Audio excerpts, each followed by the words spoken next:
ರಾಜ್ಯದಲ್ಲಿ ದಿನೇ ದಿನೇ ಹೆಚ್ಚಾಗ್ತಿದೆ ಪೋಕ್ಸೋ ಪ್ರಕರಣ.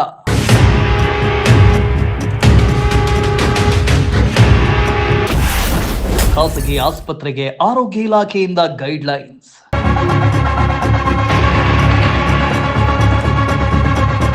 ರಾಜ್ಯದಲ್ಲಿ ಪೋಕ್ಸೋ ಪ್ರಕರಣಗಳ ತಡೆಗೆ ಕಠಿಣ ನಿಯಮಗಳನ್ನು ಜಾರಿಗೆ ತಂದಿದ್ರೂ ಕೂಡ ದಿನದಿಂದ ದಿನಕ್ಕೆ ಪೋಕ್ಸೋ ಪ್ರಕರಣಗಳು ಹೆಚ್ಚಾಗ್ತಾ ಇವೆ. ಕೆಲವೊಂದು ಪೋಕ್ಸೋ ಪ್ರಕರಣಗಳು ಬೆಳಕಿಗೆ ಬಂದ್ರೆ ಇನ್ನೂ ಕೆಲ ಪ್ರಕರಣಗಳು ಬೆಳಕಿಗೆ ಬರೋದಿಲ್ಲ. ಅಪ್ರಾಪ್ತ ಬಾಲಕಿಯರನ್ನ ರಕ್ಷಣೆ ಮಾಡುವ ಸಲುವಾಗಿ ಸರ್ಕಾರ ಕೆಲವೊಂದು ರೂಲ್ಸ್ ಗಳನ್ನ ಜಾರಿ ತರ್ತಾ ಇದ್ದು, ಇದೀಗ ಪೋಕ್ಸೋ ಪ್ರಕರಣಗಳಿಗೆ ಸಂಬಂಧಪಟ್ಟಂತೆ ಆರೋಗ್ಯ ಇಲಾಖೆ ಮಾರ್ಗಸೂಚಿಗಳನ್ನ ಕೂಡ ಪ್ರಕಟ ಮಾಡಿದೆ.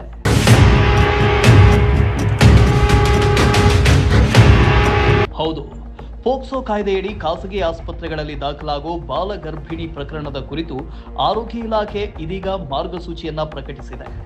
ಕಡ್ಡಾಯವಾಗಿ ವರದಿ ಮತ್ತು ಕ್ರಮದ ಬಗ್ಗೆ ಆರೋಗ್ಯ ಇಲಾಖೆ ಮಾರ್ಗಸೂಚಿ ಪ್ರಕಟ ಮಾಡಿದ್ದು, ಎಲ್ಲ ಆಸ್ಪತ್ರೆಗಳು ಈ ನಿಯಮಗಳನ್ನು ಪಾಲಿಸಲೇಬೇಕು ಅಂತ ಆದೇಶದಲ್ಲಿ ತಿಳಿಸಿದೆ.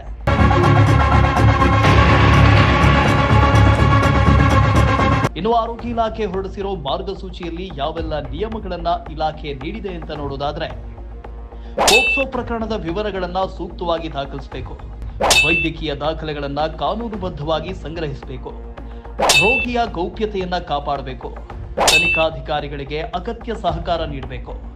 ಎಲ್ಲ ಖಾಸಗಿ ಆಸ್ಪತ್ರೆಗಳು ತಮ್ಮ ವೈದ್ಯರು ಮತ್ತು ಸಿಬ್ಬಂದಿಗೆ ಪೋಕ್ಸೋ ಕಾಯ್ದೆಯ ವಿಧಿವಿಧಾನಗಳು, ವಿಧಿ ನಿಯಮಗಳ ಬಗ್ಗೆ ಜಾಗೃತಿ ಮೂಡಿಸಬೇಕು. ಎಲ್ಲ ಮಾರ್ಗಸೂಚಿಗಳನ್ನ ಆರೋಗ್ಯ ಇಲಾಖೆ ಮಾರ್ಗಸೂಚಿಯನ್ನ ಪ್ರಕಟಿಸಿದ್ದು, ಕಡ್ಡಾಯವಾಗಿ ಎಲ್ಲ ಖಾಸಗಿ ಆಸ್ಪತ್ರೆಗಳು ಪಾಲಿಸುವಂತೆ ಸೂಚನೆ ನೀಡಿದೆ. Bureau report, Prajashakti TV, Tumakuru.